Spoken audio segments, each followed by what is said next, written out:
कि प्रभु ये क्रोध क्यों होता है। कृष्ण भगवान ने कहा जब काम नहीं पूरा होता है तो काम न पूरा होने के कारण क्रोध उत्पन्न होता है। अर्थात जब अपने हृदय का सोचा हुआ, मन का सोचा हुआ, अपनी इच्छा का सोचा हुआ कार्य नहीं होता है तो क्रोध उत्पन्न होता है। और यह नियम सबके लिए लागू होता है।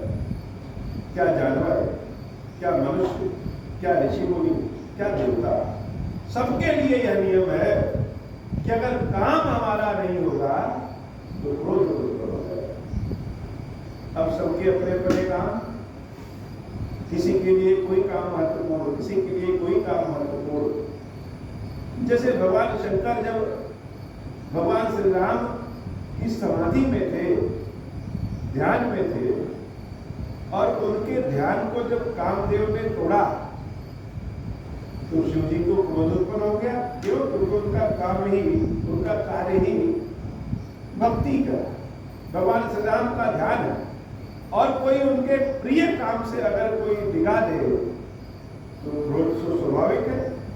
और क्रोध ऐसा कि कामदेव ही नष्ट हो गए।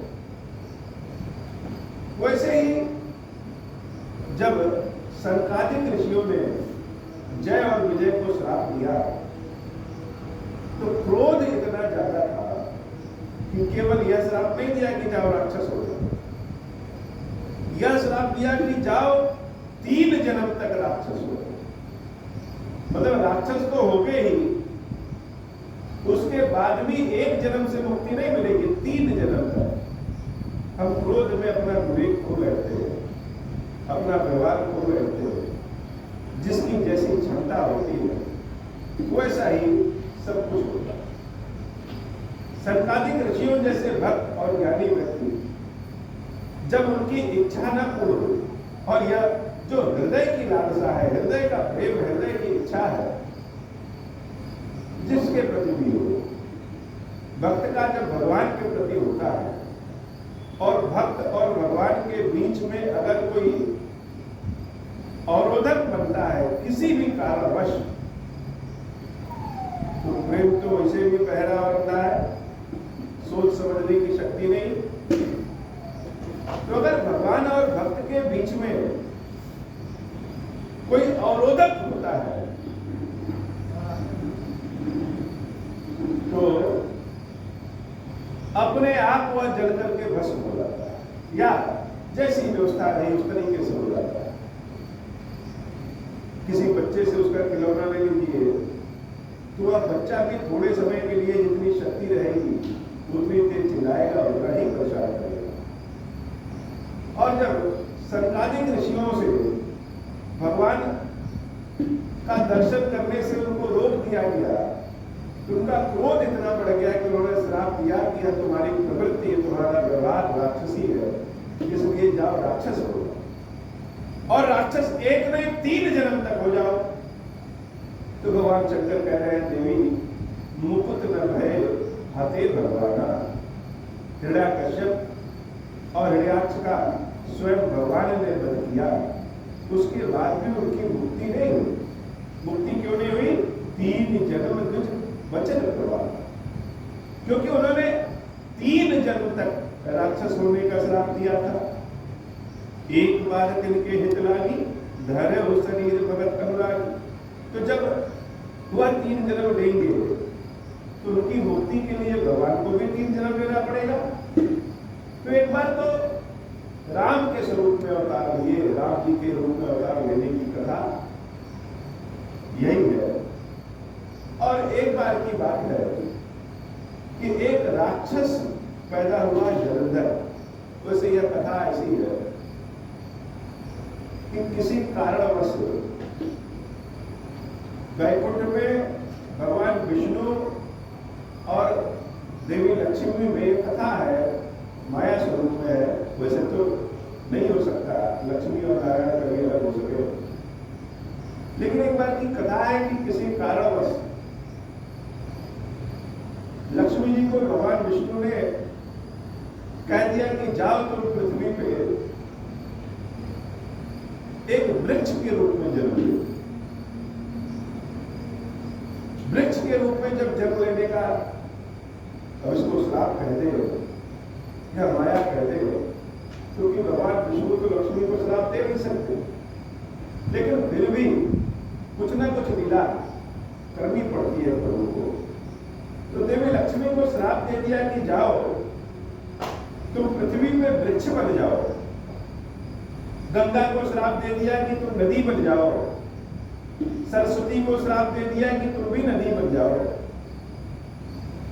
तो तीनों देवियां जाकर के, दोनों देवियां तो नदी बन गई और लक्ष्मी माता वृक्ष बन गई। यह वृक्ष ही तुलसी का वृक्ष कहलाया। तुलसी के स्वरूप में माता अवतार होती है। और भगवान ने ऐसा कहा था कि तुमको एक राक्षस के साथ विवाह करना पड़ेगा, उसके बाद ही हम तुमको स्वीकारेंगे। तो वह तुलसी वृक्ष के रूप में तो जन्म लेती है, उसके बाद फिर अगले जन्म में कन्या के रूप में, जिनका नाम वृंदा है, वृंदा के रूप में जन्म लेती है और उनका विवाह भगवान शंकर के तेज से उत्पन्न, जिसमें भगवान विष्णु का भी अंश था, एक राक्षस जलंधर हुआ, जलंधर से उनका विवाह हो गया। जलंधर बहुत शक्तिशाली था और वृंदा अपने पतिव्रता गुण के कारण जानी जाती है। तो वृंदा कि जो पतिव्रता गुण था, पति को ईश्वर मानने का जो गुण था, इसके कारण राक्षस रूपी जलंधर के पास अपरंपार शक्ति हो। सारे देवताओं को जलंधर ने परास्त किया। भगवान शंकर ने जलंधर से युद्ध किया, उसके बाद भी जलंधर परास्त नहीं हुआ। क्यों?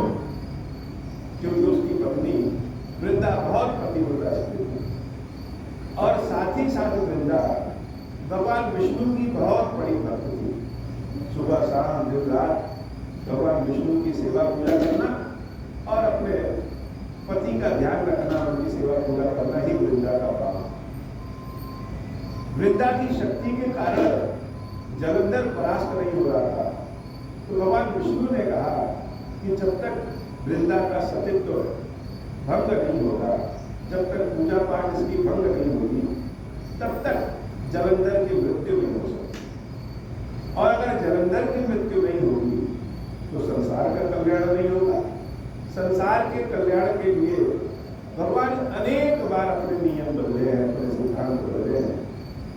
इस बार भगवान विष्णु जब जलंधर देवताओं से युद्ध कर रहा था, तो जलंधर का वेश बना करके वृंदा के महल में पहुंच गए।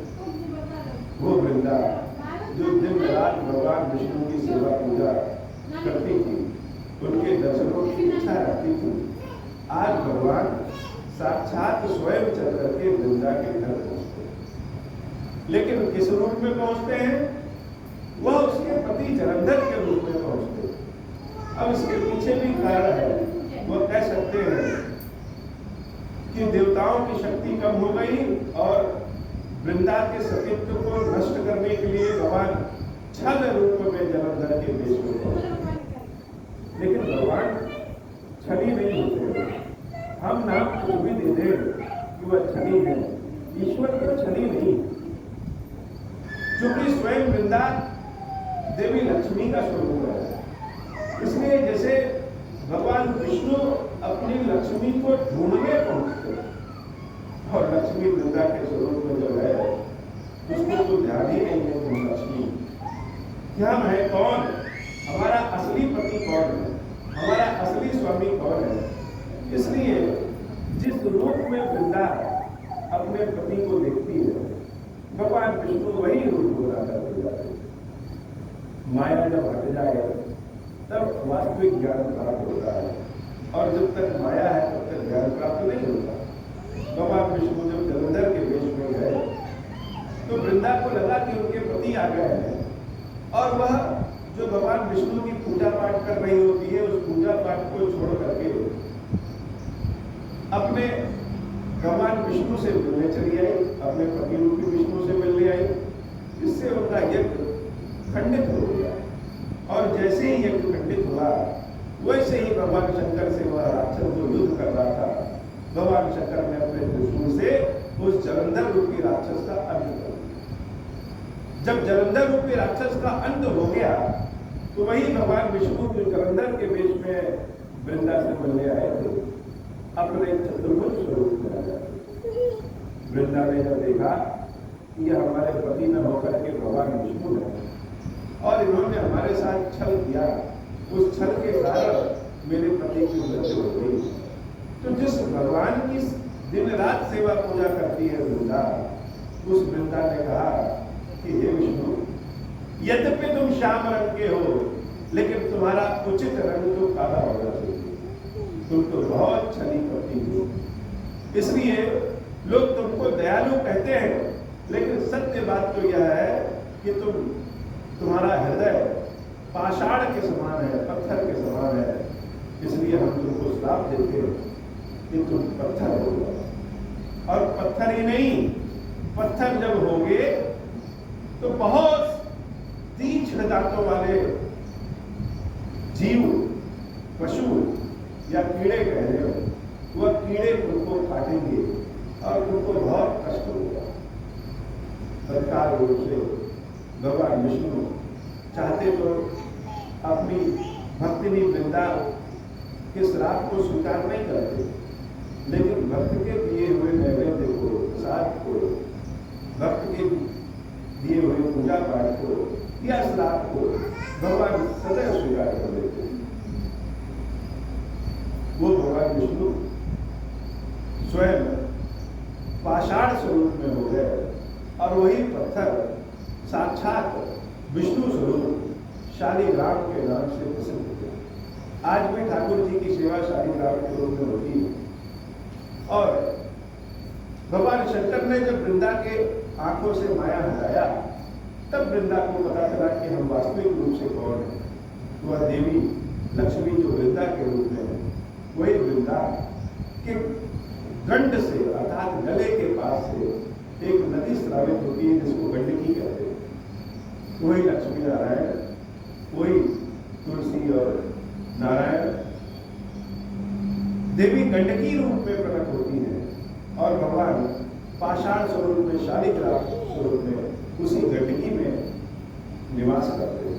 आज भी साक्षात विष्णु शालिग्राम जी के स्वरूप में गंडकी में उनका वास है। तो लक्ष्मी ही तुलसी है, तुलसी ही वृंदा है और वही तुलसी पत्र के रूप में ठाकुर जी के सर पर हमेशा चली रहती है।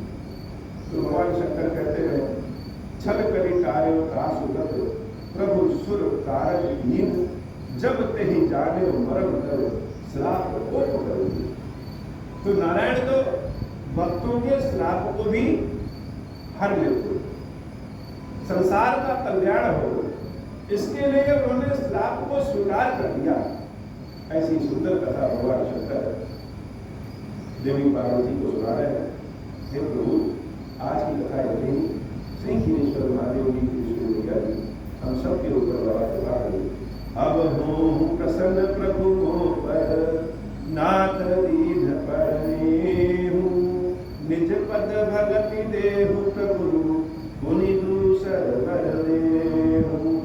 तब माया वश जीव जड़ संतत फिरहि पुराण, हम पर क्रोध न करिय प्रभु कृपा सिंधु भगवान। शंकर दीन दयाला अब हम पर